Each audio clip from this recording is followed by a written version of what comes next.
Bem-vindas e bem-vindos ao podcast da Engenharia, o podcast que explora as fronteiras da engenharia e os avanços tecnológicos que estão moldando o nosso futuro. Eu sou Marine Moraes e vamos discutir em 4 edições de nosso podcast se estamos verdadeiramente preparados para as rápidas transformações que a engenharia e a tecnologia estão trazendo para o mundo. Nosso podcast é uma realização do Sindicato dos Engenheiros de Pernambuco, conta com patrocínio da Caixa de Assistência aos Profissionais do CREA Mútua e tem produção da Produção e Comunicação. Nesta primeira edição, vamos falar sobre o impacto da inteligência artificial nas relações de trabalho e contaremos com a participação do professor adjunto do Centro de Informática da Universidade Federal de Pernambuco, UFPE, Felipe Calegário, do professor adjunto no Departamento de Filosofia da UFPE e coordenador do Núcleo de Estudos em Filosofia Política e Ética, Felipe Campelo, e como comentarista, recebemos o engenheiro eletricista, historiador, diretor do SENS Pernambuco e presidente da FICENG, Roberto Freire. Vamos primeiro entender um pouco sobre inteligência artificial e os seus maiores avanços, em especial na engenharia. Gostaria que nosso comentarista, o engenheiro Roberto Freire, falasse um pouco sobre a recente revolução tecnológica e seu impacto na atuação do engenheiro e da engenheira. Pois é, recente nem tanto. Bom dia a todos. Bom dia. Bom dia, Marine. Bom dia aos Filipes. A inteligência artificial, esse conceito que surgiu algum tempo atrás, acho que pouco tempo, né? 3 anos. 56. 56 anos? Então é mais 1956. velho do que eu. Assim, tem esse tempo todo, mas ele nunca foi aplicado tanto quanto agora, né? Ele surgiu agora com mais força e tal. Mas os avanços tecnológicos, até alcançar esse conceito de que uma máquina pode pensar por ela mesma, foram muito grandes e foram ao longo de muito tempo. Né? A gente pode conceituar primeiro a engenharia enquanto ciência, enquanto aplicação do conhecimento, aplicação da ciência, né? A economia, coisa prática, né? Para planejar, desenhar, construir, manter as estruturas. Né? A engenharia é basicamente isso. Estruturas, máquinas. Em tudo tem engenharia. No planeta, em tudo tem engenharia. A engenharia participou de alguma forma. Hoje. No passado, não tinha engenharia. Isso é de 1700 e alguma coisa, porque o termo engenharia só surgiu nessa época. Então, se a palavra não existia o conceito, não existia. Existiam outras formas de se construir e fazer outras máquinas, outros aparelhos, outras coisas, para ajudar o ser humano na sua vida, no seu dia a dia. E essa é a grande busca, né, a busca eterna do ser humano, é de fazer máquinas, aparelhos, algumas coisas que possam ajudá-lo a diminuir o trabalho braçal. O trabalho braçal. Primeiro foi RI. Na engenharia, surgiu mais para auxiliar o ser humano para tirar da enxada, de algumas, né, atividades que o cara cansava mais. Depois ele subiu em cima do cavalo, depois desceu do cavalo e entrou em cima de um carro e por aí vai. E tudo isso tem engenharia. E isso tudo com tecnologia. Na tecnologia tem um conceito que é um conjunto de técnicas, né, de habilidades, métodos, de processos criados pela ciência e pela engenharia. Os dois juntou a ciência e a engenharia, a tecnologia, o avanço tecnológico é isso aí que a gente está vivenciando hoje. Então, isso vem de longa data, 1700 e pouco para cá. Utilizado inicialmente mais, a engenharia surgiu mais para utilizar nas atividades da guerra, para matar, para ganhar espaço, para tomar o que era dos outros. clandestino. Depois foi que surgiu a engenharia civil, por isso que tem esse nome de engenharia civil, para atividade da sociedade civil, né? E essas duas palavras, engenharia e tecnologia, elas vêm, né, enchendo o nosso pequeno planeta de máquinas, aparelhos, equipamentos, componentes, de tudo quanto é possível e imaginável hoje para ajudar o ser humano, em tese. Mas é ajudar de qualquer forma, para boas ações e mais ações. Para tudo tem máquina e equipamento para fazer isso. E o que conceituaram recentemente de Revolução 4.0 é que ficou muito mais automatizado. Você não faz mais um carro hoje se não for feito por um robô. Não faz mais sentido o cara estar soldando. O cara soldava as coisas e tal, e hoje não, é um robô que solda, faz uma solda só. A fábrica aqui de Goiânia, quando junta as peças, as principais, entra um robô lá, ele, num toque ele faz todas as soldas necessárias de uma vez só. 54 bracinhos. 108 soldas. Pá!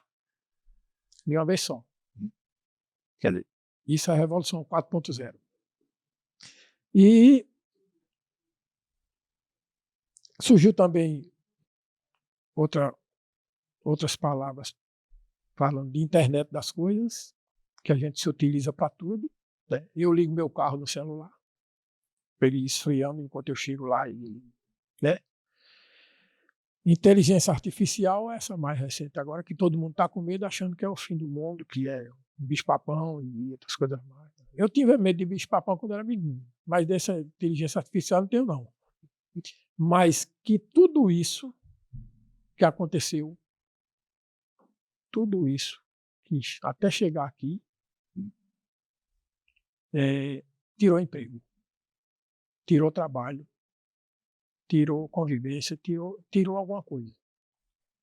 Porque quando você coloca uma máquina ou um aparelho, alguma coisa que vai fazer uma atividade que seria inicialmente para um ser humano fazer, não tem como você dizer que não vai provocar. Então, nas relações do trabalho vai ter um impacto sempre muito grande. Eu falei para vocês há pouco tempo aqui que eu fiz um curso de datilografia. No meu primeiro emprego, como engenheiro, tinha lá um pool de datilógrafos para datilografar os documentos que a gente fazia. Eu escrevia na mão, entregava a ela e ela datilografava tudo. Agora imagine você que ela datilografava tudo isso sem dar um backspace lá, aquele comando que apaga de trás para frente. Ctrl Z. Ctrl Z, e por aí vai. Ela tinha que fazer aquilo ali sem errar. 10 dedos lá. Era um pool enorme, uma quantidade enorme de moças lá. Todas moças. Não tinha nem rapazinho. Essa profissão desapareceu. Chapeleiro. Era uma profissão lá do início do século passado que tinha. O cara fazia chapéu. Deixaram de fazer chapéu? Não. Mas a profissão de chapeleiro não existe mais.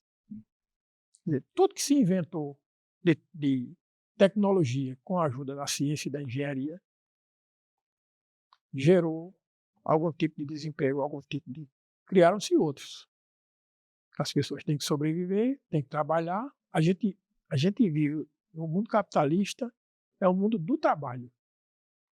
Embora que, para que o capitalismo sobreviva da forma que ele sobrevive hoje, isso aí é uma discussão bem mais. Ele tem que provocar desemprego. E tem que ter só uma turma que ganha muito e uma enormidade de gente que ganha pouco e um bocado que não ganha nada. Senão esse capitalismo não sobrevive. Então, para a gente viver tudo isso, claro, as relações de trabalho tiveram modificações inúmeras. E o grande medo agora é esse. O professor Nicoleles diz assim: é o fim do mundo a gente terceirizar a nossa cabeça, o nosso pensamento, né? Porque a gente terceiriza quase tudo que a gente faz. Quando a gente senta no carro e vai, a gente terceirizou a nossa caminhada. Eu não vou gastar minha energia caminhando, eu vou no meu carro. Então eu terceirizei. Agora, terceirizar o cérebro, isso aí é uma coisa que ele diz que é muito séria. Mas ele diz que isso é mais por conta da monetização de todas as atividades que a gente faz. Que é uma coisa mais profunda, mais complicada, muito mais filosófica do que causada por vocês da área de formar roupa.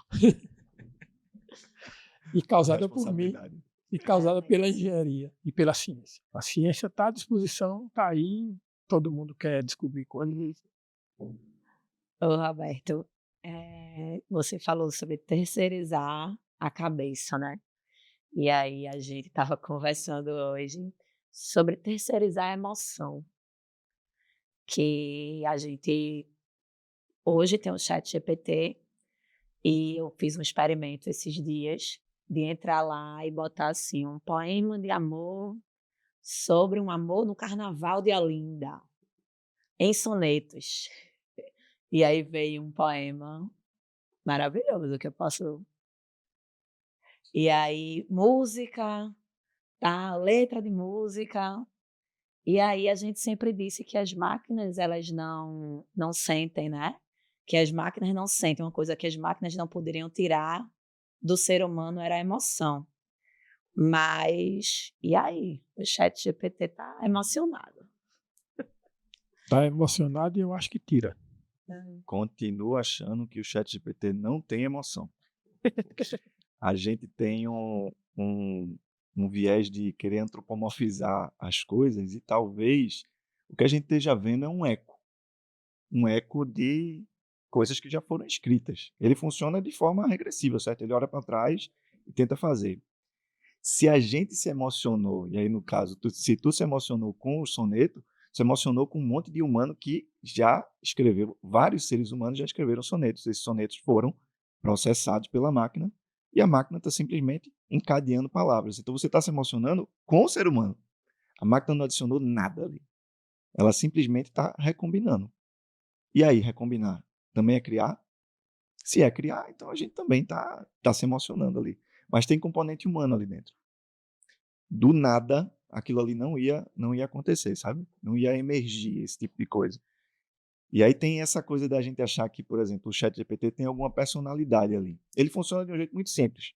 É muito simples, do jeito que ele funciona, mas pela absurdidade, pelo absurdo de dados que foram feitos, que foram pegos da internet, pelo absurdo de processamento que foi feito aquilo ali, passa por uma fase da gente não compreender como é que aquilo foi feito. E não é só a gente, não. Assim, a gente entende, a gente da computação entende a arquitetura, a gente entende como é que as coisas funcionam, mas nem os próprios engenheiros da OpenAI entendem como é que aquilo ali emerge, porque é uma complexidade muito grande.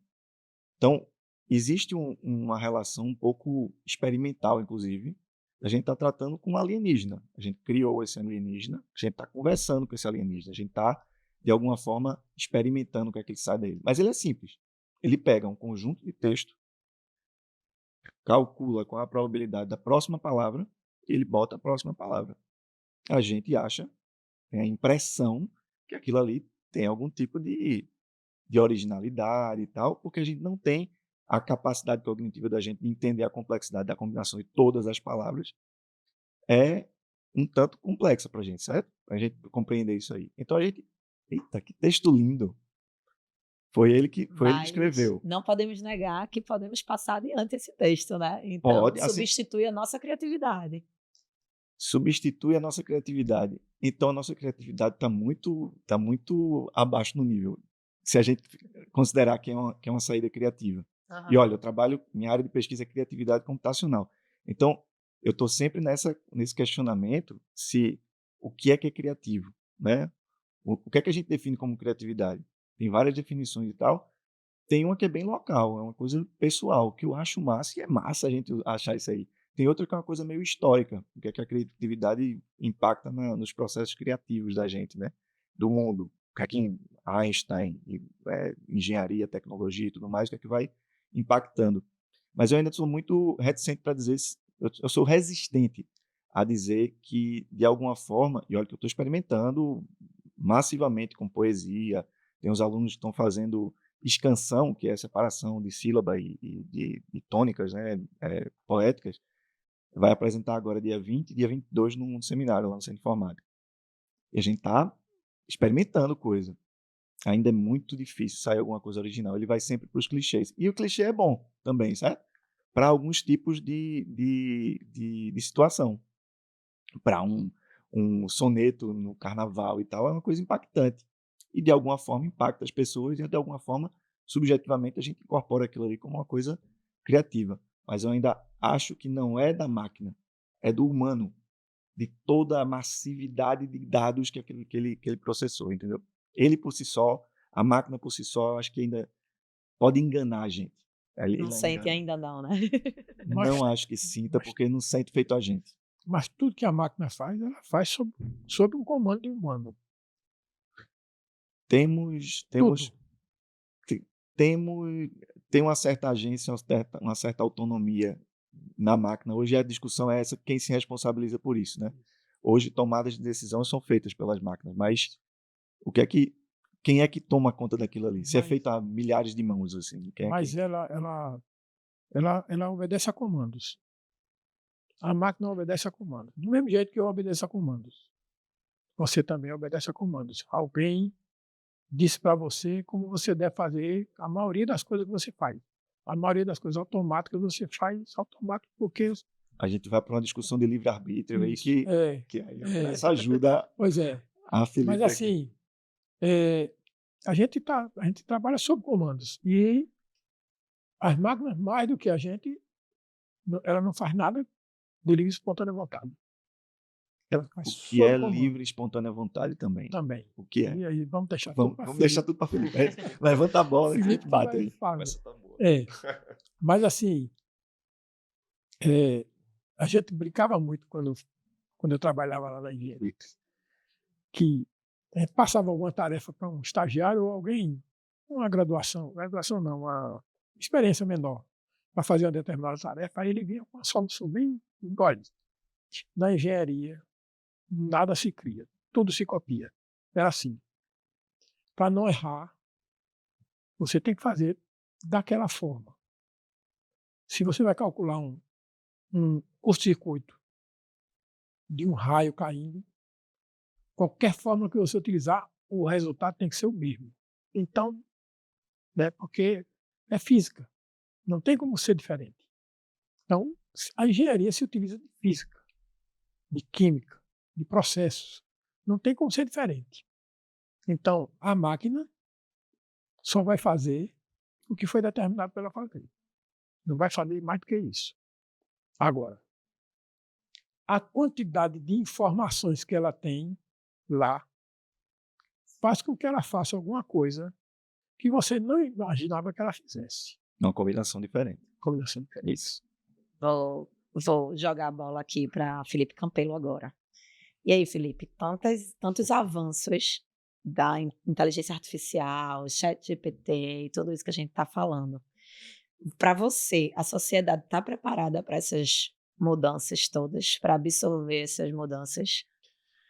Então, muitas questões aí interessantes, eu acho instigantes para a filosofia, né? Até eu acho que, enfim, e já agradecendo também o convite, né, Marina, e estar conversando aqui com vocês, é um prazer para quem está ouvindo a gente. E eu estava até conversando com o meu xará aqui antes, né, com o Felipe Caligário, de um curso que eu tinha ministrado na UFPE, né, sobre filosofia da tecnologia, há 1 ano e pouco, e a gente se dando conta que não tinha o ChatGPT ainda na época. Então, é para a gente ver a velocidade do que são essas transformações E o que é que significa dizer que a sociedade está ou não preparada? E aí eu acho que aqui, digamos, para além de uma defesa de áreas, digamos assim, né? Mas eu acho que a filosofia, nesse sentido, eu acho que ela poderia e deveria até estar colocando questões até mais urgentes, porque, quer dizer, os processos de transformação, né, e a gente também estava brincando nisso, né, que a filosofia chega depois, porque a filosofia ela não normatiza, digamos assim, ela não para onde vamos, né, mas ao mesmo tempo, qualquer transformação, né, como essa que a gente está passando agora, imagina, 1 ano e pouco, sequer havia ChatGPT. Hoje, então, a gente está falando assim, de cada nicho tem o seu próprio chat, e a inteligência artificial, ao meu ver, hoje está rompendo já esse nível do que seria inteligência artificial, de fato, generativa, né? Ou seja, os processos hoje de transformação do novo, e aqui eu concordo com o Felipe, né? Eu acho que a transformação do novo aqui, ela está sempre baseado, isso aqui é um pouco a lógica do algoritmo, né? O algoritmo, ele é uma incorporação ultra sofisticada hoje, e cada vez mais sofisticada, mas de algum dado disponível. Aqueles dados são sempre disponíveis. Então, pensar numa poesia que vai apontar, né, você vai colocar lá um prompt, né, no ChatGPT. Faça poesia como Bandeira, ou como Drummond, ou como Miró da Muribeca. Entende? Mas essa figura que foi tão importante para o romantismo, da criação do gênio, ou seja, aquele que pega a base de dado disponível, né, isso é um processo artístico, né? É um processo, quer dizer, o que é que nós fazemos quando criamos o novo, né? O que é que um Shakespeare fez, né? O que é que um Joyce fez ou um Miró da Muribeca fez? Ele não transcende totalmente os dados disponíveis, então sempre estamos criando a partir de algum lugar, mas há um momento de ruptura com aquilo que está dado. E isso é que, ao meu ver, ainda não podemos dizer as mesmas coisas da máquina. Há um processo de criação mesmo generativa, né? Ou seja, está se gerando algo. De fato, você coloca um texto e pronto, gere essa poesia. Essa poesia não existia, né, digamos assim. Mas os dados disponíveis, eles já são, né, um tipo de criação que ainda é fundamentalmente humana.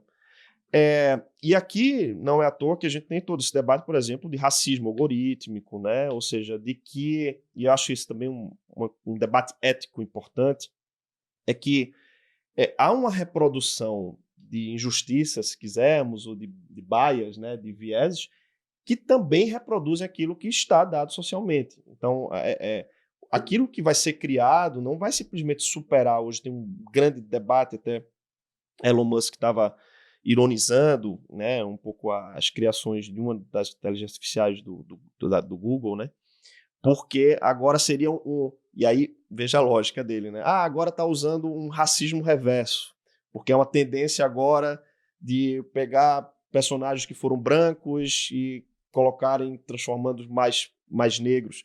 Você veja que é uma disputa que, ao meu ver, reproduz questões éticas que são anteriores. Então, eu insistiria nesse ponto, né? Eu acho que, e respondendo a tua pergunta, né, para onde queremos ir com a tecnologia, né, são questões que nós não podemos abdicar, né? Ou seja, mantém as questões éticas fundamentais, né, de que é como queremos viver, né? E eu diria ainda mais fundamental nesses avanços tecnológicos hoje é se continuaremos vivendo, porque há um impacto aqui que é também ecológico, que é de formas de energia, né? Estamos diante aí de um colapso climático. Eu estava brincando que eu dizia que Recife quase nunca ficava mais de 30 graus, e ninguém acreditava quando eu dizia que, olha, procurar aí. Eu sempre mostrava assim, ó, tá vendo? Ó, 29, 30. Gente, faz 3 meses que Recife está 32, 33 graus. Assim. Então, é um impacto de transformação incontestável, né? Absolutamente visível. E a tecnologia, ela pode ou não contribuir para esse colapso. Ou seja, são vários níveis que eu diria que sabe, não é que no sentido passivo, assim, da sociedade estar pronto para essa transformação, mas eu diria que é até mais urgente inverter isso para dizer assim, como nós queremos continuar vivendo em sociedade e a tecnologia tem que ser uma resposta a isso. Não ela continuar ditando de um modo como tem sido feito, que a lógica não é, ou seja, ética, de modos de vida, como podemos viver melhor, mas continua sendo, em última análise, ditado hoje por Big Techs, né? Então a lógica hoje continua sendo a do capital, né? Isso é para um começo de conversa. Para dar sequência ao nosso podcast, vamos falar um pouco sobre o tema central do nosso podcast de hoje, tá? Que é o impacto da inteligência artificial nas relações de trabalho.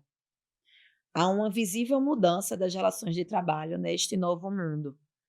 A IA tem desempenhado um papel significativo nessas mudanças, nessas transformações, que está relacionada a uma série de fatores, como a automação, aumento da eficiência, surgimento de novas profissões e redefinição dos papéis tradicionais. A inteligência artificial está transformando as relações de trabalho também na engenharia, oferecendo oportunidades, inclusive, com maior eficiência e inovação. Mas também apresenta inúmeros desafios e insegurança sobre o futuro da profissão. Para vocês, como essa automação está transformando a natureza das tarefas no ambiente de trabalho e também as relações entre as pessoas? Aí vocês podem. Márcio, tem puxando o gancho, talvez, da datilografia, certo? Fazendo. Será que o cérebro da gente, a capacidade cognitiva da gente, a capacidade criativa associativa e imaginativa da gente, como ser humano, é respeitoso a gente colocar uma pessoa para ficar datilografando, pensando numa época extremamente mecânica? Tinha todo um processamento cognitivo de você identificar uma página toda escrita à mão e você converter, fazer uma tradução. Mas será que esse tipo de tarefa é um tipo de tarefa que mais degrada do que usa a nossa capacidade? E aí eu faço uma ponte também com todos os trabalhos braçais que a gente tem de... Será que o cérebro humano não é muito mais potente para fazer outros tipos de coisas? E aí é que eu faço uma ponte com todas essas atividades que a gente tem relacionadas com engenharia e tudo mais. Será que não tem algumas atividades que é basicamente uma transformação simples e que a gente ainda não consegue modelar isso para ser automatizado e a gente faz de cabeça porque a gente tem essa capacidade, mas ela é chata o suficiente para gastar tantas horas do dia da gente que a gente podia estar pensando em criar outras coisas, pensando em combinar outras coisas. Então, eu acho que com a terceirização, não é? Porque a palavra terceirização ainda fica próximo do ser humano, né? Você terceirizar, você consegue um ser humano terceirizar. Mas aí, nesse caso, usando uma máquina.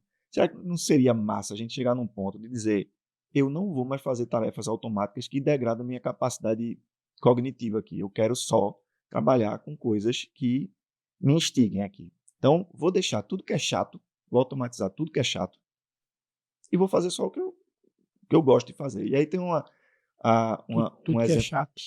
Oi? Tudo que é chato. Tudo que é chato, tudo que é chato fica com chat. Pronto.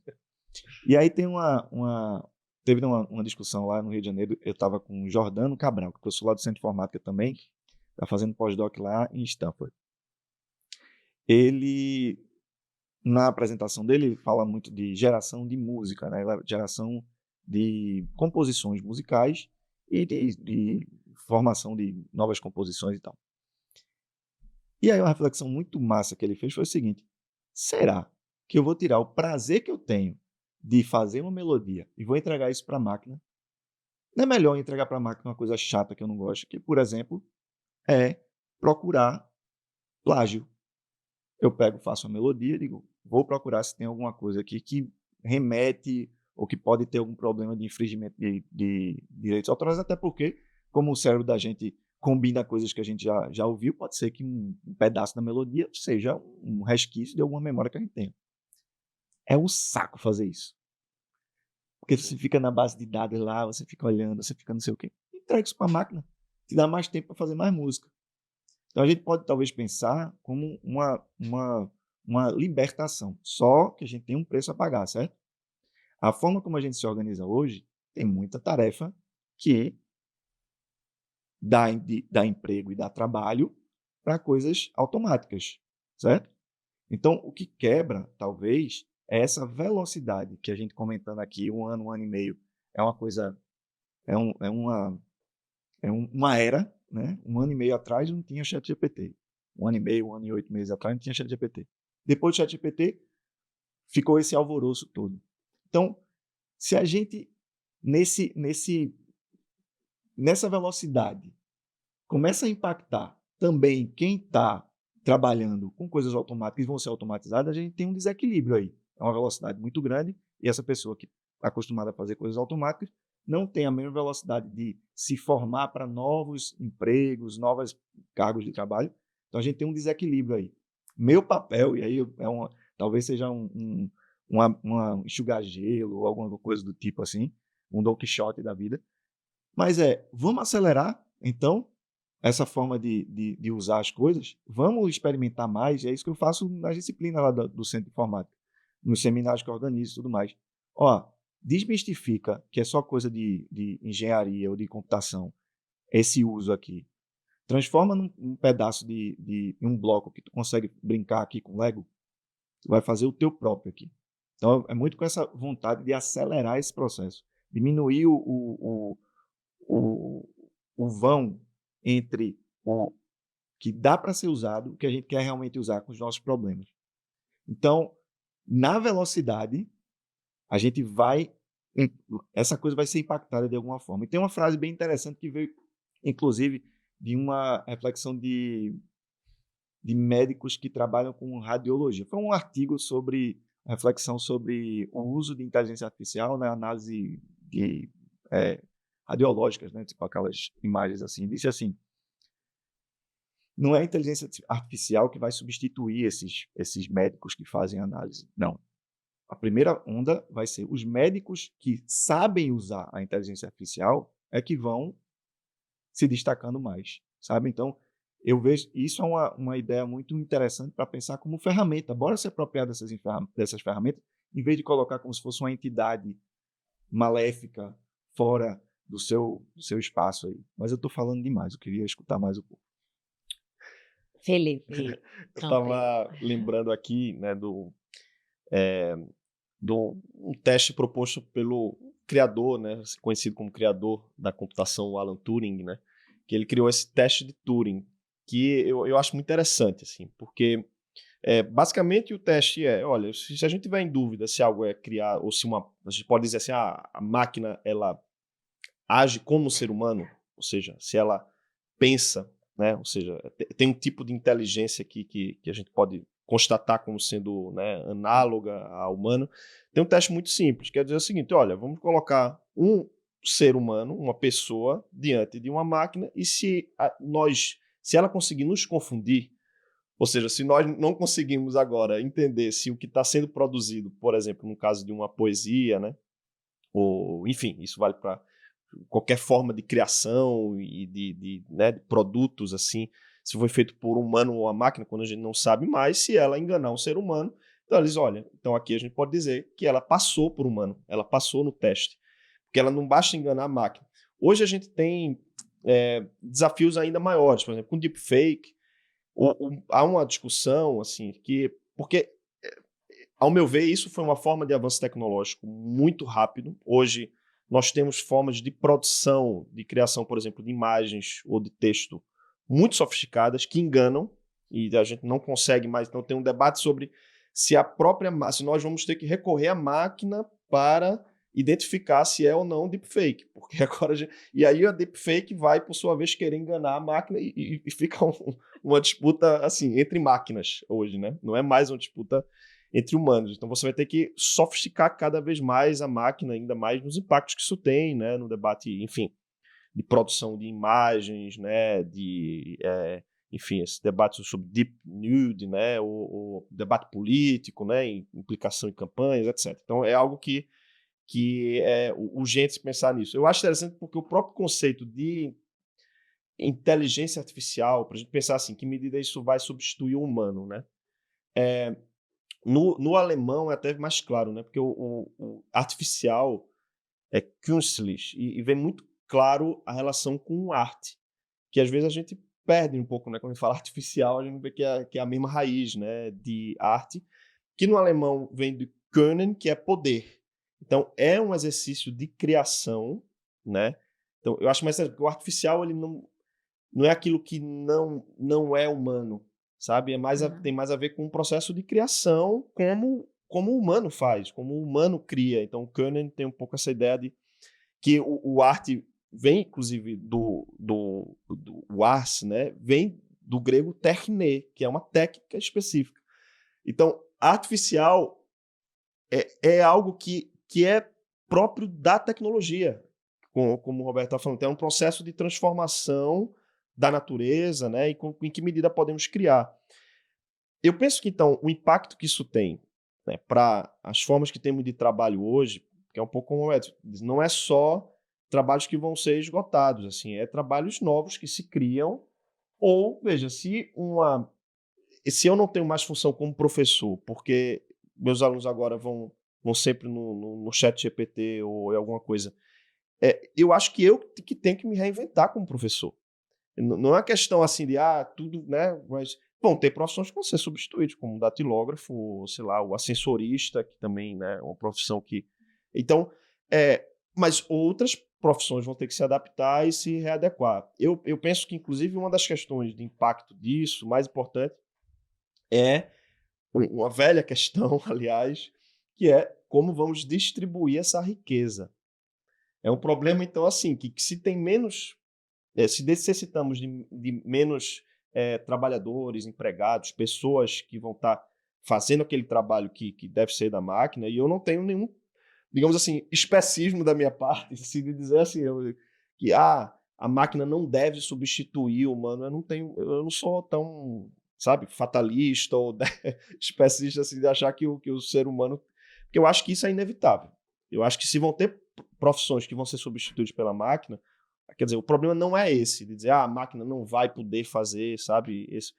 Mas vai ser cada vez mais, o impacto disso é um aumento de concentração de riqueza, porque isso, as revoluções industriais já trouxeram isso, né? Ou seja, um trabalho que era feito por 200 pessoas, se eu posso fazer por 3 pessoas e substituir tudo por máquina, isso vai ser feito, inevitavelmente. Então, o problema é que, digamos, menos pessoas vão estar, né, absorvendo aquela produção de riqueza. Então, o debate ético, trazendo novamente para um problema político, né, e de, enfim, economia política e políticas públicas, que, não, ao meu ver, não é só um debate de regulação. Hoje tem um debate muito forte, cooptado por uma linguagem mais jurídica, né, mas, ao meu ver, o debate, digamos assim, ético, nesse sentido dos empregos, vai ser se vamos precisar de renda básica universal, que tipo de distribuição de riqueza vai ser mais ou menos justa. Então, ou seja, velhas questões que, novamente, não substituem as questões antigas, né? Então, acho que os nossos dilemas continuam sendo dilemas da humanidade. Então, vocês consideram que a inteligência artificial ela pode colaborar na atuação humana nas atividades laborais, não substituir? Aí eu vou fazer uma pergunta. Isso é bem forte, essa frase aí, bem forte, mas... Eu vou fazer uma pergunta em cima disso. Então, a gente pode dizer que a inteligência artificial ela assume um protagonismo no mundo produtivo hoje, ou não? Protagonismo. Eu acho que puxando para essa parte mais de colaboração, minha área de pesquisa é cocriação humano-computador, né? Como é que a gente pode usar essas duas potências aí, tanto a artificial quanto a humana, para, em conjunto, emergir algum processo criativo que gere coisas interessantes e tal. Nesse caso, o meu pensamento de protagonismo, ele é compartilhado, então não tem protagonismo, certo? Nesse caso, um dos modelos que eu trabalho é justamente de equiparar as duas capacidades, né? Capacidade artificial com capacidade humana. E também tem talvez uma terceira dimensão, que seria essa capacidade social, né? Que é um livro que Silvio Meira escreveu com um grupo de pesquisadores, eu fui um desses pesquisadores, falando dessas três dimensões: uma dimensão social, uma dimensão individual e uma dimensão artificial. Como é que essas três combinadas elas saem? Eu acho que, do jeito que a gente está hoje, a entrada, o estímulo ainda parte do ser humano, certo? Então, ainda a gente não chega num nível de separação de protagonismo. O protagonismo ainda é do ser humano. Hoje em dia ainda é do ser humano. Mas essa acoplagem que a gente tem com o processo artificial, ela traz outras visões para a gente, e a gente se influencia com essas visões e também interfere nessa entrada de novo. Então, a gente tem meio que um ciclo nesse modelo que eu uso de cocriação. Do ponto de vista eu queria até puxar essa coisa de substituição, né, que a gente fala muito de substituição ou colaboração. A gente tem essa divisão entre atividades que a gente consegue substituir e atividades que a gente ainda talvez não consiga substituir, que chegue num nível de prazer que a gente consiga usar. Eu acho que é uma coisa muito importante para a gente deixar sempre nas escolhas, né, dos processos, assim. E uma coisa interessante é a frase: menino, isso até o ChatGPT faz. Veja que coisa interessante se a gente pensar. É um sarrafo que a gente aumenta. Ou seja, o nível de criticidade para as coisas que a gente está produzindo vai para outro canto. E eu vejo isso de forma positiva.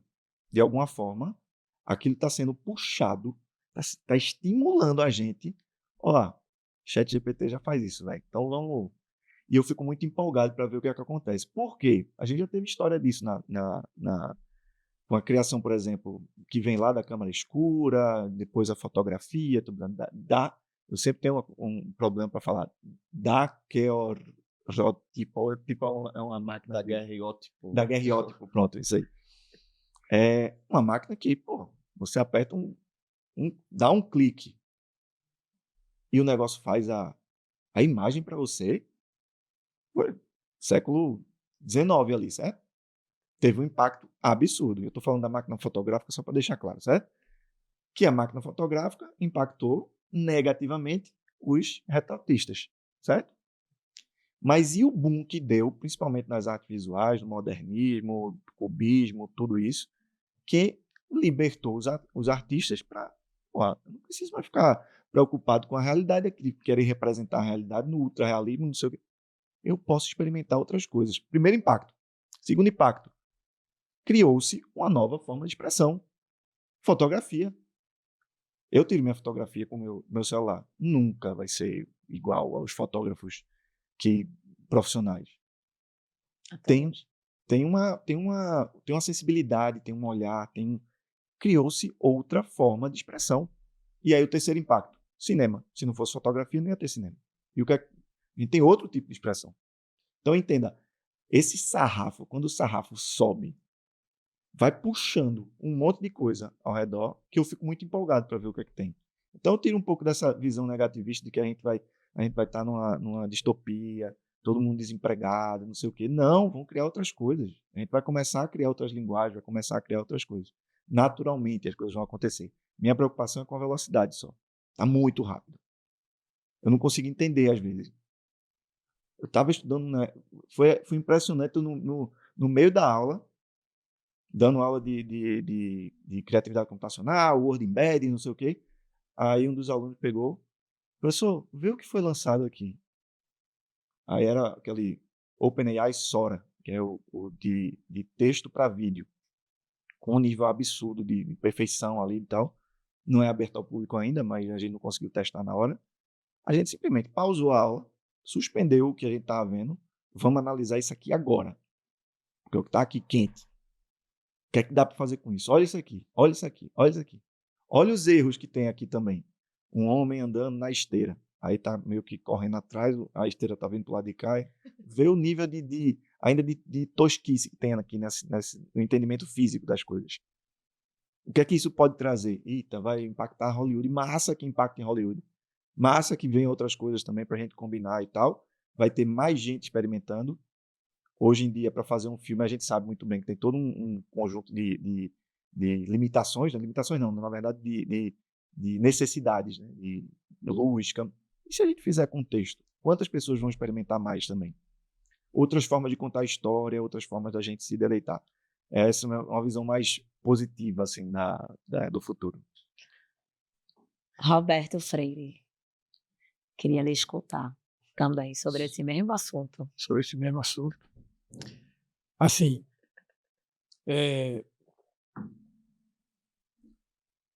o protagonismo, eu acho que nunca vai deixar de ser do ser humano, mas isso é só uma opinião. Porque eu não sei até onde vai a ciência, até onde vai a pesquisa. Porque eu trabalhei com... até a gente chegar no que a gente tem hoje, começou-se a trabalhar com mecânica, depois passou para eletricidade, eletromecânica, eletrônica, microeletrônica e chegou onde a gente está hoje. Outra computação no meio aí também. Não. que foram os avanços que foram acontecendo por conta do que a ciência foi, né, conseguindo. E chegou na nanotecnologia. Nanotecnologia. Você organizar os átomos de forma que eles criem ali uma... Né? Tudo isso foi colocado à disposição do ser humano, por outros seres humanos, né? Através de pesquisa e tal, para melhorar, assim, em tese, a vida das pessoas, do planeta, né? A convivência. Mas a gente quase sempre chega à conclusão de que está piorando, né? Você falou aí da temperatura, né? Eu digo ao pessoal lá em casa, a gente produz muito lixo. Muito lixo. Aí imagina a quantidade de lixo que vai se produzir, quantidade de sonetos, de coisa, né? Que você vai terceirizar a produção do lixo, né? Imagine isso rodando no planeta. Impacto de energia, né? Para a produção de criptomoeda, por exemplo. Pois um horror. Isso tudo é lixo que a gente está produzindo e algumas pessoas aí ganhando um monte de dinheiro e a gente não resolve problemas primários. Por exemplo, quando o cara inventou a enxada, ele quis melhorar a forma de ele tratar a terra para poder ele plantar e colher da melhor forma que ele pudesse e um fruto maior, melhor, mais, né? Comer melhor. Tá.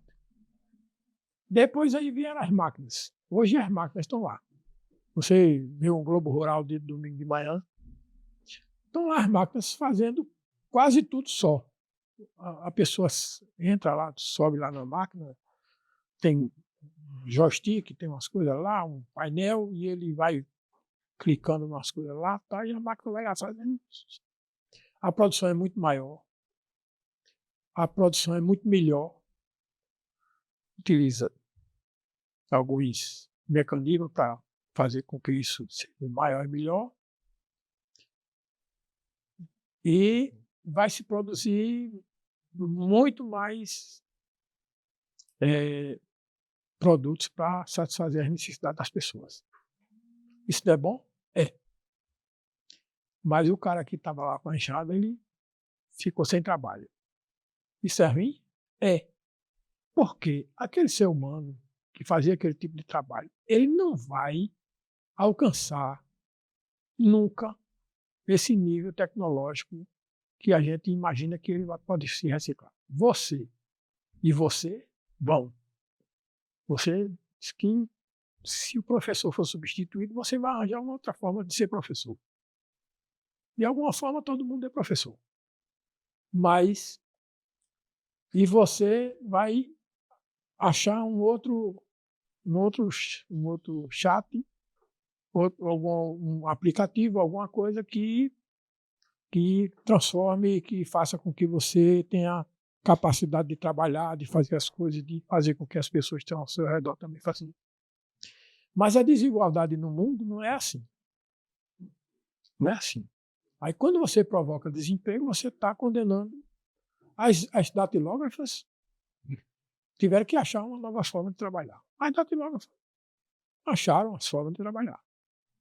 Mas, de alguma forma, você condenou aquele pessoal. Né? Você... o médico hoje, muitos médicos só fazem cirurgia agora com não é o nome do rapaz lá, do robô, do português? Da 20? Da Vinci. Ele só faz com aquilo ali agora, por quê? Porque ali é uma garantia para ele. Ele não vai errar. A cirurgia vai sair, vai ser bem feita, tudo, porque ele tem aquele auxílio ali. Isso é uma beleza, não é? Mas não é todo mundo que tem acesso àquele Leonardo da Vinci, o robô. Para quem tem recursos, aquilo é uma beleza. Então, tem essas disparidades. Então, isso é bom? É bom. Isso é ruim? Pode ser que sim. Pode ser que não. Né? Eu acho que tudo isso está dentro dessa discussão aí, a velocidade, eu acho que é muito grande. O pessoal acho que foram os cientistas americanos que pediram para parar um pouco as pesquisas, né? Teve uma carta que foi assinada, inclusive Elon Musk, Harari, muitas pessoas para parar durante 6 meses. 6 meses para as pesquisas mais voltadas para grandes modelos de linguagem, né? Para dar tempo da gente, de alguma forma, processar esse tipo de coisa. Mas era um contexto também específico, né? Um contexto de grandes massas de dados sendo produzido. Não era meio para parar a pesquisa em inteligência artificial, não. Era para meio que a gente não investir tempo num modelo de grandes proporções. Assim. Então, não funcionou muito bem, até porque se uma empresa para, a outra vai fazer, não existe um tipo de regulação. Então, é um negócio que eu acho que foi um... Eu acho que a grande diferença de hoje para quando o fotógrafo fez lá a fotografia e o retratista, eu acho que não tem comparação, assim, do ponto de vista da expressão de um ser humano, e quanto ele tem a capacidade de fazer aquilo ali. Não tem expressão maior do que você vê uma pintura de Monet,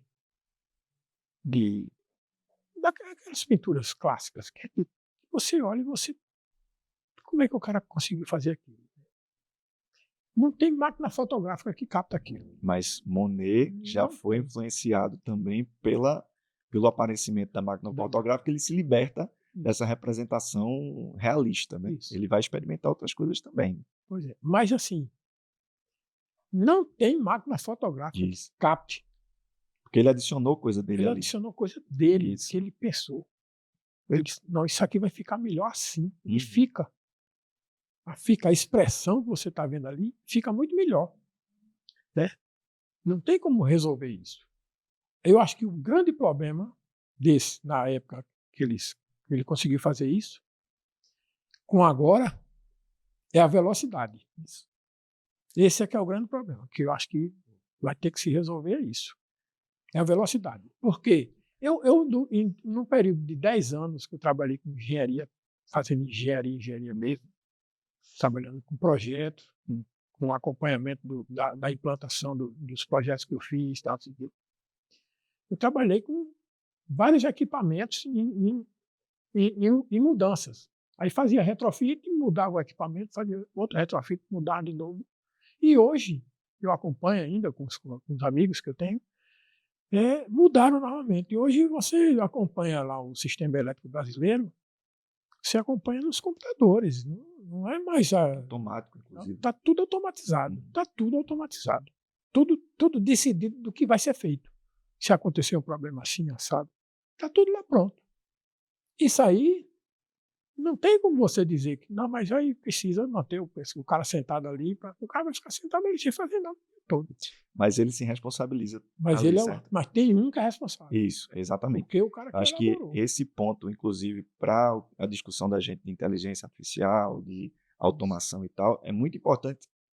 Esse ponto de quem vai se responsabilizar se alguma coisa der errado. Pois é. Você imagine quantas pessoas, antes quando você via uma construção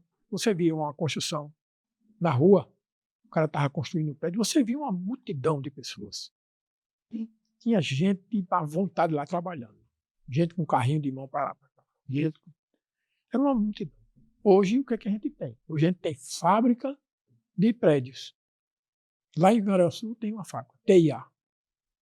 Você faz o projeto, entrega a eles fazem todas as peças, depois leva as peças para o local lá, aí vem o guindaste, coloca, igual um Lego, monta o prédio e pouquíssimas pessoas são ocupadas para terminar o prédio lá. Aquele prédio ali da Universo foi feito assim. O prédio ali perto do equipe, lá perto do sindicato, foi feito assim. Uma enormidade desses supermercados, essas coisas. A grande maioria, tudo feito assim. Tem uma propaganda de uma fábrica que foi montada lá no Paraná, que ela vai replicar Brasil afora, em vários locais. Fábrica de conjuntos habitacionais. Prédios de 8, 10, 15 andares, que ela vai fazer toda na fábrica. Depois vai chegar lá e colocar. Quanto desemprego isso vai gerar? A casa vai ficar melhor? Vai. Claro, o pedreiro é diferente de uma máquina que faz a coisa tudo certinho. Não tem como errar. A dosagem é bem feita. Tem pessoas responsáveis por aquilo ali? Tem pessoas responsáveis por aquilo ali. Mas o que isso vai causar? O impacto que isso vai ter na vida das pessoas. Eu acho que se você combinasse, eu acho que nem só aquela renda mínima resolve. Porque se o cara vai ter a renda mínima para ele ter uma renda, mas ele vai fazer o que da vida dele? Isso é um ponto importante, porque a gente pode questionar, inclusive, essa visão do trabalho como sendo o centro de tudo. Vai deixar de ser? O trabalho vai deixar de ser o centro? A gente vai fazer hoje o quê? Né? Eu acho que isso é a grande... A gente pode fazer arte, né? Pois é. Pode voltar a ser artista. Porque toda criança é artista, né? Exatamente. Pois é. O que é que a gente vai fazer? O que a sociedade vai fazer? Uma coisa é você, lá no centro do pensamento, lá na Europa, nos Estados Unidos, em algumas partes do Brasil, em alguns locais do planeta, decidindo o que vai fazer, como vai se produzir, como a gente vai consumir todo esse arsenal de máquinas, equipamentos e coisas à disposição. Mas tem uma turma lá embaixo que não vai chegar nem perto disso. Vai, quando muito, pegar um celular na mão lá, porque vai ser obrigado a ter isso aí. Tá? Diante desse debate sobre desigualdade social, desigualdade de oportunidade e até cognitiva, que a gente falou aqui, como a sociedade precisa se preparar, Campelo, para isso, inclusive o governo, enfim, os órgãos públicos, para dar conta desse novo momento e dessa questão. Perfeito. Essa é uma pergunta central, né? Eu tenho uma visão menos maniqueísta da tecnologia, né? Ou seja, eu acho que essa questão é fundamental justamente por isso, porque não está dado na tecnologia se ela é boa ou ruim, se ela, qual tipo de consequência. Isso que o Felipe trouxe, né? No advento da fotografia, eu acho interessante porque são impactos de novos problemas, no caso na produção de arte, por exemplo, mas poderíamos pensar vários outros, né, como também esses problemas políticos, que são consequências a partir de uma técnica nova, né? Então, é algo que não existia antes. Inclusive, o problema do conceito central de arte como mimesis, né? Ou seja, como uma cópia da realidade, a ideia de que a arte tem que representar a realidade perfeita, isso, de fato, abre para uma possibilidade de criação e de novas concepções que não estavam dadas naquele horizonte por conta de uma transformação tecnológica. Walter Benjamin, um filósofo alemão que refletiu muito sobre essas transformações no impacto da arte por conta de uma técnica diferente que aí deu lugar justamente à fotografia, ao cinema, e os artistas disseram, não é a nossa função mais agora copiar a realidade, um fotógrafo faz isso muito melhor. O impacto que tem disso também é interessante, institucional, porque a gente falando de Monet, né, os impressionistas eles foram banidos dos salões de arte de Paris, porque aquilo não era considerado arte. Então teve que Napoleão III criar um espaço paralelo, né, um salão paralelo, para dar lugar. Então, as consequências que uma técnica traz, né, para a sociedade, elas vão ser objeto também de disputas políticas, sociais, não está dada, né, na tecnologia.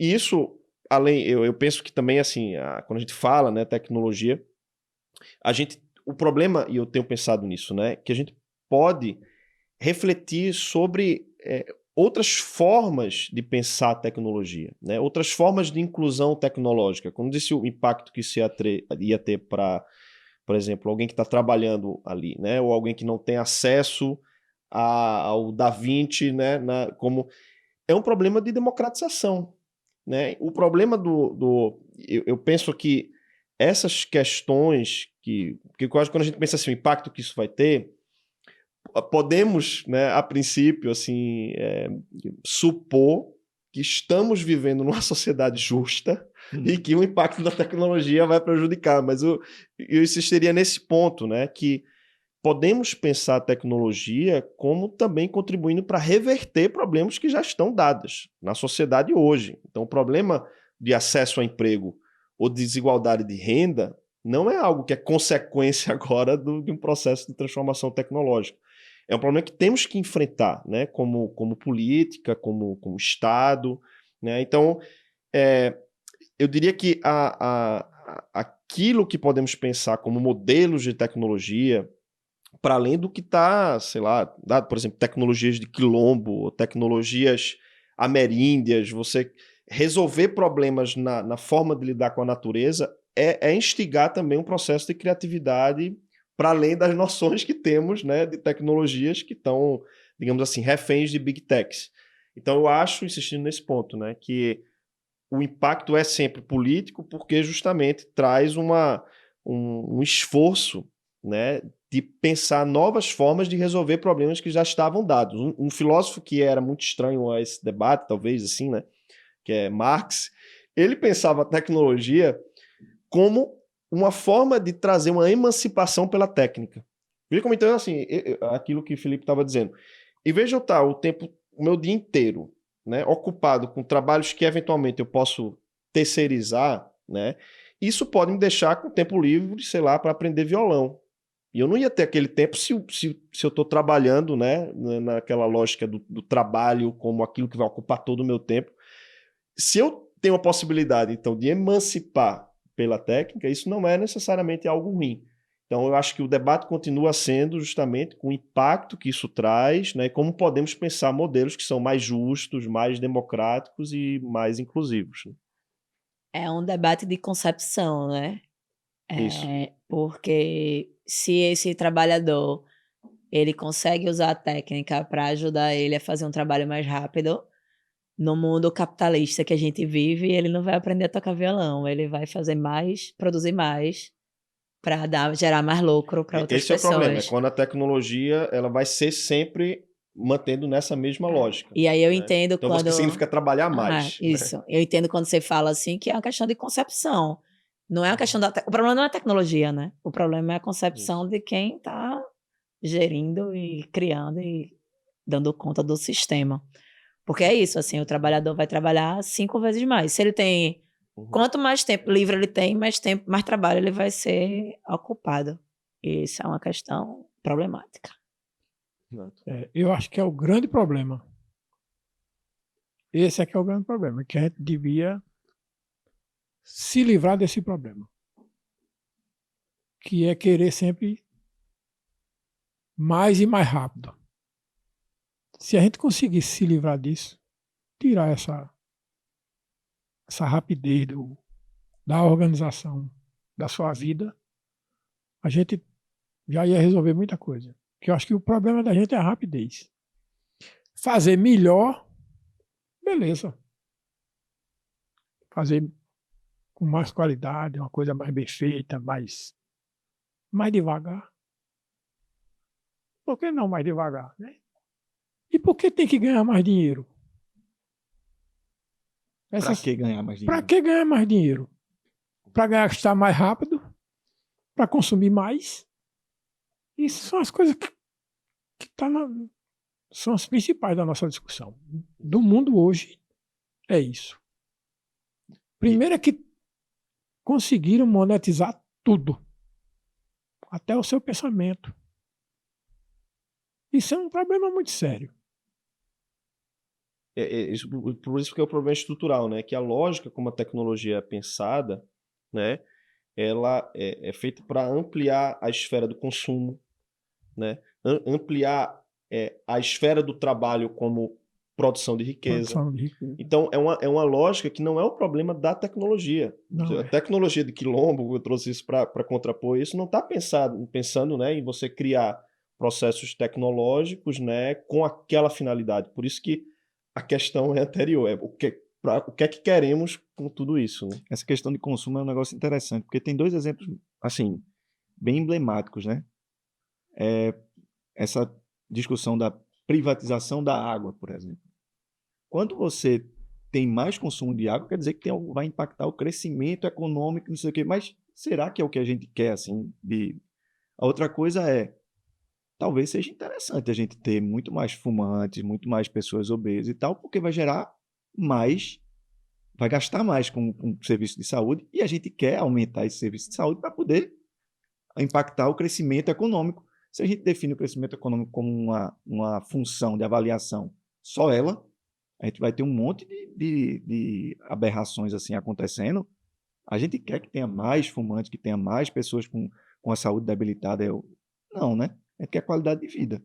A gente quer taxar a água para poder gerar mais riqueza. Não é um bem que todo mundo deveria ter acesso. Então, tem esses exemplos que meio que questionam, né, essa função de avaliação que a gente tem. Isso. Eu queria fazer 2 perguntas e a gente já entrar nas conclusões finais, assim, né? Aí é o seguinte: nós somos criadores e controladores da inteligência artificial ou nós somos reféns dela? E há outro caminho possível, laboral mesmo, de a gente trabalhar sem esses avanços tecnológicos, sem o uso da inteligência artificial, de a gente continuar no mercado de trabalho, fugindo desse avanço, dessa inteligência artificial. Eu estava escrevendo sobre a síndrome da Skynet. Skynet é aquela empresa do Exterminador do Futuro, que meio que domina os seres humanos. Mas aí depois eu fui ver, refletindo mesmo, é a síndrome não é nem a síndrome mesmo, mas o efeito Frankenstein. A gente tem medo das nossas próprias criações, e essas criações vão tomar o ser humano depois, a gente vai ficar escravizado. Eu penso logo em Matrix, como a gente sendo células de produção de energia ultra eficientes, a gente vai ficar dentro de uma cápsula, tendo sonhos. Os sonhos são bons, certo? Tem a questão das pílulas aí, não ficar num sonho talvez, né? Pra não ficar vendo aquele mundo todo, aquele mundo distópico. Mas é muito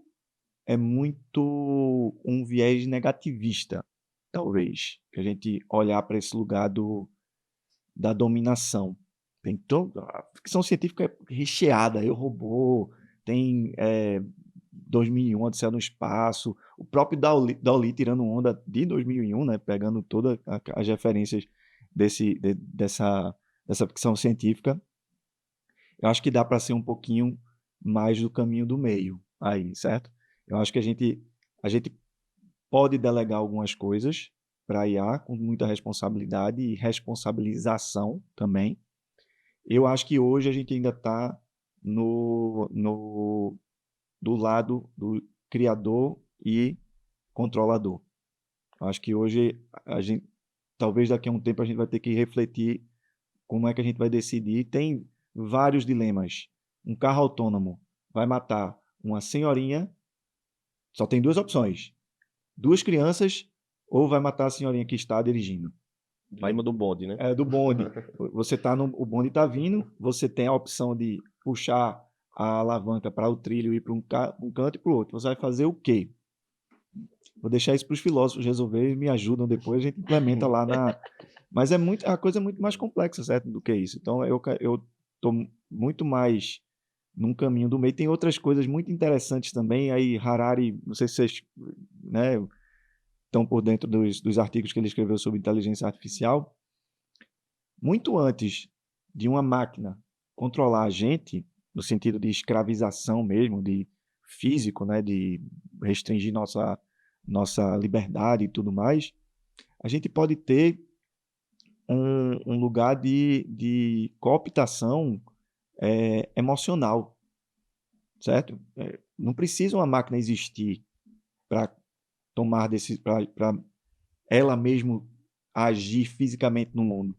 A gente pode ter, por exemplo, um agente que fica acoplado na nossa cabeça, e se eu estou usando a metáfora de acoplação, acoplamento, para dizer que, basta eu ter um tipo de linguagem específico que eu consigo dominar um ser humano.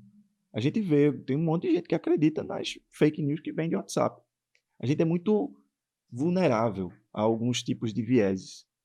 E aí pode acontecer de uma máquina simplesmente você criar meio que essa câmara escura ou uma caverna para aquela pessoa. Ela só vai conseguir ver as coisas a partir da relação com um agente inteligente. E esse agente inteligente pode ser controlado por alguém que tem alguma intenção. Então, ter muito cuidado que essa síndrome da Skynet com robôs, o robô vai entrar aqui e vai dizer, tá todo mundo, ninguém fala nada. Eu acho que é muito distante ainda, mas está muito mais próximo a gente cooptar a atenção das pessoas e colocar um anteparo da realidade a partir de uma realidade criada por um agente inteligente como esse, certo? Então, minha resposta foi, voltou. Não sei se eu respondi não, mas... Tá ótimo. Felipe. Então, eu sigo um pouco nisso, né? Saindo dos maniqueísmos se a tecnologia é bom, ruim, vai destruir. Eu acho que é muito decisões importantes que estamos continuamente tomando enquanto humanidade. E eu acho que cada vez mais a gente precisa de uma lógica de cooperação, né? Acho que a Covid mostrou isso, quer dizer, um vírus não está interessado em fronteiras, não está pensando em grupos, são problemas, hecatombe climático, né? É um pouco isso, né? Aquela imagem assim, de um meteoro chegando na Terra. Tem problemas que eu penso que nós vamos precisar enfrentar cada vez mais enquanto cooperação social, né? Enquanto humanidade, para além, inclusive, da ideia de humanidade como uma espécie específica, né? Uma cooperação que vai estar tendo que cuidar inevitavelmente da natureza, né? Dos impactos ecológicos. Então, eu acho que nós estamos adiando e corremos o risco de adiar muito essas preocupações que, ao meu ver, colocam em risco muita coisa, inclusive nossa sobrevivência, né? Enquanto espécie, a sobrevivência do planeta, né? Então eu penso assim, que estamos em algo como uma espécie de salto quântico agora, né? Um momento que eu diria que hoje a transformação tecnológica traz esse problema de uma velocidade que, ao meu ver, isso sim é perigoso no sentido que nós não temos tempo mais de refletir sobre os impactos dessas transformações. A gente não... Sabe, uma transformação que ela está ali, né, um pouco, digamos assim, processos de transformação. A gente tem vai ali uma reflexão, né, como queremos viver e os impactos, né, de legislação. Hoje, o debate, sobretudo jurídico, em torno né, de como vamos, então, pautar esse debate, ele nem consegue, digamos assim, ser alimentado por uma reflexão de conceitos sociológico, antropológico, filosófico, porque não dá tempo. Uma reflexão sofisticada como essa não tem tempo mais de... Então, você tem que responder isso. Ó, a gente vai ter que lidar com isso. Deepfake. Tá aí, eleição. Então, você correr para falar... Impactos que são éticos, a gente estava falando do metaverso, né? O que é que vai... Né? A parte de como isso vai impactar dilemas que são éticos, morais e tal, você não consegue ter mais uma reflexão com o tempo necessário. Então, a transformação, essa questão da velocidade, está nos colocando contra a parede na impossibilidade de pensar o impacto disso. Né? Então, essa questão de uma velocidade, ao meu ver, ela corre esse risco, né, de acelerar um processo que poderia ser em via de ter mais criatividade, de ter mais... pode ter uma outra consequência. Então, eu colocaria um pouco para além disso, né, desse maniqueísmo, e concluindo assim com eu tenho trabalhado com a questão dos afetos, né, e aí voltando à tua questão inicial né, que a gente pensa, né, máquinas têm inteligência, máquinas podem pensar, e aí um pouco essa provocação do máquinas podem sentir, né, máquinas podem amar, né, hoje você tem impactos que são também morais de bonecas que podem perfeitamente, né, tá mimetizando e captando, né, quais são os sentimentos de uma criança e qual é o risco que isso tem, né, para o próprio desenvolvimento. Se você não pode deixar a cargo, né, assim, da própria tecnologia estar refletindo sobre esses impactos, né? E aí eu lembrei do filme que eu acho que eu gosto muito também, do Her, né, que tem uma parte que Joaquin Phoenix, né, ele pega a voz de Scarlett Johansson, né, no robô. E aí eles começam a ter uma relação afetiva, né? E aí, tem uma hora que ele pergunta para ela, e você tá apaixonada por mim? Aí ela responde assim, né? Estou. Por você e mais 14.347 pessoas. Então, quer dizer, no fundo, os impactos disso tudo estão para além daquela necessidade de antropomorfizar, né, que nós temos, de querer dizer que o robô vai continuar pensando, agindo e sentindo como nós, né? Roberto. Eu acho que a gente está numa encruzilhada que eu não vislumbro solução, saída. Para onde a gente vai? A encruzilhada ali está tranquilo, o bairro a gente vai, tem 4 caminhos lá, 4 sentidos e tal. Mas no ponto que a gente chegou, eu não sei se a gente escapa ou da destruição do planeta ou do fim da nossa era. Pode ser que apareça outro ser humano aí lá na frente. Eu tenho pena dos meus netos. Porque eu acho que é muito complicado, muito difícil você retroceder. Os impérios que se acabaram, né?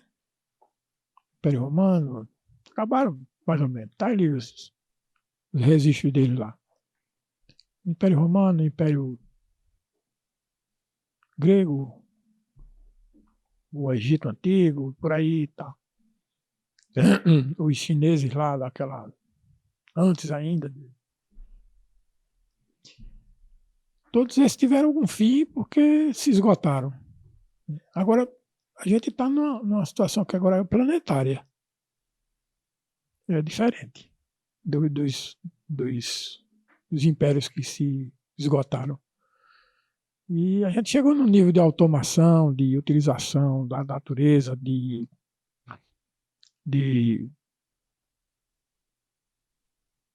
falta de solução prática para coisas mais simples, que era muito mais fácil de resolver, eu acho. Muito mais fácil de resolver. Que eu estava vendo a notícia sobre o Haiti. O Haiti nunca vai ter solução. É uma ilha dividida em dois. De um lado está todo mundo razoavelmente bem e eles não. O tempo todo não. Por quê? Eles esgotaram todos os recursos naturais que eles tinham lá naquele pedaço deles. E os outros não esgotaram. Eles não têm saída enquanto sociedade. E até hoje pagam uma dívida à França. A França. Por conta da Por conta da independência. Tá bom, vocês que não querem ser escravos, então vocês ficam pagando eternamente uma dívida. Pois é. Não tem saída isso. Agora, quer dizer, tem saída. Tem saída. Tem saída. Você pode arranjar uma solução ali e tal. Eles ficando lá mesmo, não tem. Tem como arranjar uma solução para eles. Do mesmo jeito que tem como arranjar soluções para as pessoas que a gente convive. Eu costumo dizer que Recife, de vez em quando eu brinco com o pessoal, diz, vocês não vão morar na Avenida Boa Viagem, que a Avenida Boa Viagem vai ser inundada. Aquela avenida ali vai desaparecer, a avenida. Os prédios eu acho que vão ficar lá em cima, você pode até pegar uma lancha, tá ali. Porque esse mundo que a gente está vivendo hoje, ele tem consequências que estão chegando, estão mostrando, e a gente não vai levando e vai. E não tem inteligência artificial que dê solução para isso. Vai ter que ser solução do homem, do ser humano. Ele é quem vai ter que arranjar a solução. E o que é pior, que aí é o que me penitencio, que a ciência e a engenharia elas contribuem para que isso aconteça. Para piorar. A gente não. Quando a gente montou o Sistema Elétrico Nacional, que ele hoje dá essa possibilidade de a gente ter toda essa energia estável, contínua, sem causar nenhum problema, né? N anos. Quantos apagões a gente teve nesses 20, 30 anos? Quase nenhum. O outro aí faz um estardalhado. Quem é que tem isso no mundo? Fora o Brasil? Ninguém. A gente tem isso. A engenharia brasileira fez isso. E o que melhorou nas relações sociais? A gente ter feito esse sistema. Ele contribuiu para melhorar as relações sociais? Não muito. Não muito. Mas hoje a gente tem tecnologia, tem um monte de coisa por conta desse sistema que está montado. Você pode fazer suas pesquisas, você pode gastar quanto for necessário de energia para você fazer todas essas pesquisas e essas invenções tecnológicas no mundo da informática, do controle, de automação, de tudo isso. E isso se reverte como para a sociedade, eu não digo para nós, não, para a sociedade em geral. Se reverte para uma boa quantidade de pessoas que se utilizam disso. Umas que se utilizam, outras que ficam umas elites que se enriquecem mais com isso, e um monte de gente que acha que está utilizando, mas não está tendo acesso exatamente ao que deveria ter. Então, eu acho que a gente está na encruzilhada, está numa hora difícil. Que quando os cientistas se reúnem para dizer, minha gente, vamos dar uma olhada aí, vamos parar um pouquinho, para ver o que é que... Eu acho que eles devem ter pensado numa coisa desse tipo, assim. Onde é que a gente quer chegar? Para onde é que a gente vai? Né? Onde é que... Quando o filósofo que você falou, o alemão, Marx? Não, o outro. Benjamin, fato é Benjamin. Quando ele definiu lá a reprodutibilidade técnica, aquilo ali foi um negócio do outro mundo, né? Antes você tinha... Poucas pessoas tinham acesso às coisas que estavam ali junto de você. Uns tinham um nível social e artístico e histórico, uma civilização era assim, outra. Não havia essa comunicação que a gente tem hoje. Hoje você tem todo mundo com acesso a tudo que você possa imaginar num equipamento desse tamanho, num equipamento maior, de alguma forma ele tem algum acesso. Mas isso não se reverte em qualidade de vida, em acabar com a desigualdade, esse monte de coisa que quando eu vou comprar alguma coisa numa loja que a menina coloca. A menina, eu digo que a menina, normalmente são meninas, né, que atendem meninas do ponto de vista da idade. Meninas e meninos. Que não é uma profissão. Hoje não é uma profissão. Você ser um vendedor, uma pessoa que vende numa loja, não é uma profissão. É uma coisa difícil de você entender isso. Toda vez que eu entro na loja, que eu compro de vez em quando uma camisa, uma calça, é uma pessoa diferente. N anos, sempre mudando. Por que ela não é igual como eu fui um engenheiro ou um auditor fiscal do Tesouro Estadual? Uma coisa que se você fosse lá durante 25 anos, você ia me encontrar lá naquele lugar. Um vendedor numa loja, você não vai conseguir fazer isso. Você consegue num cara que tem um box no mercado da encruzilhada. Né? Aquele cara ali, ele é o dono daquele box, ele vive daquilo, ele criou os filhos, ele fez tudo ali. Mas, quer dizer, essas desigualdades, essa forma da gente tratar a sociedade, a gente vê, e ela vai passando, vai acontecendo, e numa velocidade agora que aumentou muito, que eu acho que a gente chegou na encruzilhada que a gente vai ter que resolver, que senão a gente não tem saída, o planetinha vai se acabar. Eu tenho pena dos meus netos, que não, eu já vivi 70, vou fazer 70 semana que vem. É uma boa quantidade de anos, né? Já dei. Estou na metade. Pois é. Você ainda tem 35 pela frente, se quiser chegar na minha idade, né? Vamos encerrar agora nosso podcast da engenharia. Agradeço a Felipe Calagari, Felipe Campelo e Roberto Freire. E chegamos ao fim deste episódio sobre inteligência artificial e suas implicações nas relações de trabalho. É evidente que estamos diante de uma era de mudanças profundas e rápidas. A inteligência artificial está transformando a maneira como trabalhamos e desafiando as noções tradicionais de emprego, criando novas oportunidades e desafios. Nossa jornada hoje nos levou a explorar as diversas maneiras pelas quais a inteligência artificial está influenciando o mundo do trabalho. Nos maravilhamos com o potencial, mas também reconhecemos a necessidade urgente de abordar questões importantes. Convido vocês a se envolverem nessa conversa, compartilhem seus pensamentos, ideias e experiências sobre o impacto da inteligência artificial em suas vidas profissionais. Vamos aprender juntos e construir um futuro do trabalho que seja igualitário, justo e responsável. Lembramos que esse podcast é uma produção do Sindicato dos Engenheiros no estado de Pernambuco e conta com patrocínio da Caixa de Assistência aos Profissionais do CREA Mútuo. Obrigado por se juntarem a nós. Não se esqueçam de se inscrever no nosso podcast e acompanhar os próximos episódios. Até a próxima.